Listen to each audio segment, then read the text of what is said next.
मरचू जंगल से लकड़ियां काटकर बाजार में बेचने गया, लेकिन उसे लकड़ियों के अच्छे दाम नहीं मिले।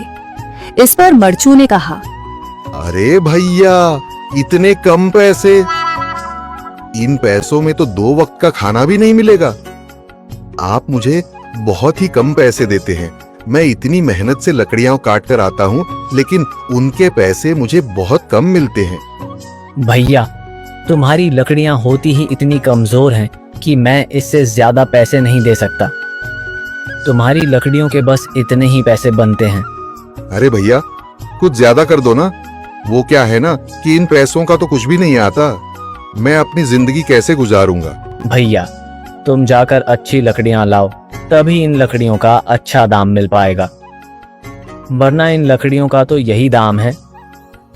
ये सुनकर मरचू बहुत ज्यादा परेशान हो गया और पैसे लेकर किराने की दुकान से सामान खरीदकर घर आ गया।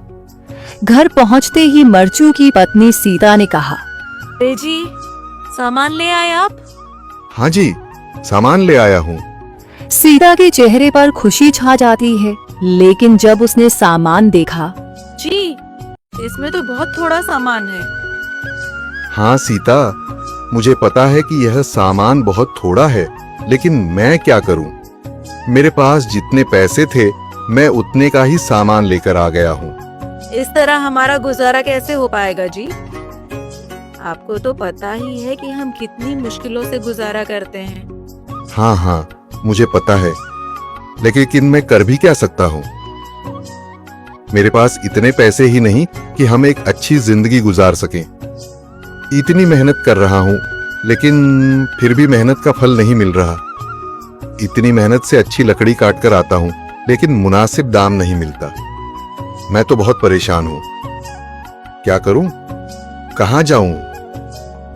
अरे जी, आप परेशान न हो, आप कोई और काम देख लें। मैंने कई बार काम तलाशने की कोशिश की, पर किसी ने भी मुझे काम नहीं दिया। ये सुनकर सीता भी काफी ज्यादा परेशान हो गई। मरचू से सीता की परेशानी नहीं देखी गई। उसने अपनी पत्नी सीता से कहा, मैं फिर से जंगल की ओर जा रहा हूँ। अरे जी, अभी मत जाइए ना, वैसे भी शाम हो रही है। आप कल चले जाइएगा, अभी मत जाइए। ठीक है, अगर तुम रोक रही हो तो मैं नहीं जाता। मैं कल चला जाऊंगा। इसके बाद मरचू गांव में घूमने के लिए चला गया। तभी उसे एक आदमी मिला और उसने कहा, कहाँ जा रहे हो भैया? और सुनाओ, क्या हाल चाल है? जिंदगी कैसे गुजर रही है? अरे भैया, तुम्हें तो पता है कि लकड़ियां काटकर कैसे गुजारा होता है। हाँ भैया, तुम सही कह रहे हो। और आसपास के जंगलों में अच्छी लकड़ियां भी नहीं है। इसके लिए तो जंगल के अंदर जाना पड़ेगा। पर जंगल के अंदर तो काफी सारे जंगली जानवर होंगे। मुझे बहुत डर लगता है भैया, मैं जंगल में कैसे जाऊंगा? हाँ भैया, जंगली जानवर तो होंगे, लेकिन अच्छी लकड़ियां तो वहीं से ही मिलेंगी। ये सुनकर मरचू बहुत ज्यादा परेशान हो गया, लेकिन वह आदमी बिल्कुल ठीक कह रहा था। जंगल के किनारे की सारी लकड़ियां कट चुकी थीं। अब सिर्फ जंगल के अंदर ही अच्छी लकड़ियां बची थीं। अगली सुबह मरचू लकड़ियां काटने जंगल की ओर चल पड़ा। जंगल में आने के बाद मरचू ने कहा, अरे, यहाँ पर तो लकड़ियां ही नहीं हैं। वो आदमी सही कह रहा था, लकड़ियों के लिए तो जंगल के अंदर ही जाना पड़ेगा। और जंगल के अंदर जाना क्या सही रहेगा? मुझे तो बहुत डर लग रहा है, क्योंकि वहां पर तो काफी सारे जंगली जानवर होंगे जो खतरनाक होंगे। अगर आज मैं जंगल के अंदर नहीं गया तो मैं आज घर पैसे लेकर नहीं जा सकूंगा, और फिर जब पैसे नहीं होंगे तो गुजारा कैसे होगा?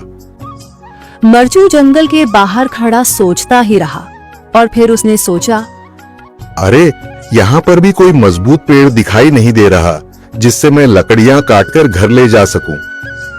लगता है और अंदर जाना पड़ेगा। यही सोचकर मरचू जंगल के अंदर चला गया। अंदर जाने के बाद उसने इधर उधर पेड़ देखे, पर उसे कोई भी अच्छा पेड़ दिखाई नहीं दिया। यह सोचकर मरचू जंगल के और अंदर चला आया।